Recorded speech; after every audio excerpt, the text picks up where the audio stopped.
ಓಂ ವಿಶ್ವಸ್ಮೈ ನಮಃ. ನನ್ನ ಪ್ರೀತಿಯ ಬಂಧುಗಳೇ, ಕೃಷಿತೋ ನಾಸ್ತಿ ದುರ್ಭಿಕ್ಷಂ, ಜಪತೋ ನಾಸ್ತಿ ಪಾತಕಂ. ಉದ್ಯೋಗ ಮಾಡುವವನಿಗೆ ಬಡತನವಿಲ್ಲ, ಜಪ ಮಾಡುವವನಿಗೆ ಪಾಪವಿಲ್ಲ, ಮೌನವಾಗಿರುವವನಿಗೆ ಜಗಳವಿಲ್ಲ. ಈ ದಿವಸ ಆಸನಾಂಬ ದರ್ಶನ ಮಾಡುವವರಿಗೆ ಭಯವಿಲ್ಲ.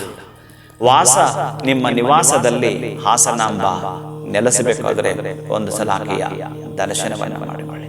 ವರ್ಷಕ್ಕೊಮ್ಮೆ ಬರತಕ್ಕಂಥ ಆ ದಿವ್ಯ ದರ್ಶನ, ಆಕೆಯ ಪಾದ ಸ್ಪರ್ಶನ ಮಾಡಿ ಪುಳಕಿತರಾಗಿ ನಿಮ್ಮ ಜನ್ಮವನ್ನ ಧನ್ಯ ಮಾಡಿಕೊಳ್ಳತಕ್ಕಂತಹ ಸುದಿನ ಇದು ಪ್ರೀತಿ ಬಂಧುಗಳೇ.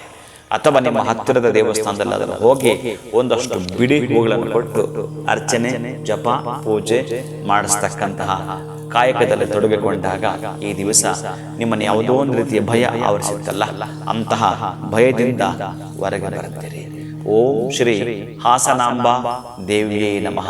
ಆ ಹಾಸನಾಂಬಾ ದೇವಿಯ ಅಷ್ಟೋತ್ತರವನ್ನು ಓದ್ಕೊಳ್ತಕ್ಕಂತಹದ್ದು ನಾನು ಮೊದಲೇ ಒಂದು ಮಂತ್ರವನ್ನು ನಿಮಗೆ ಕೊಟ್ಟಿದ್ದೆ.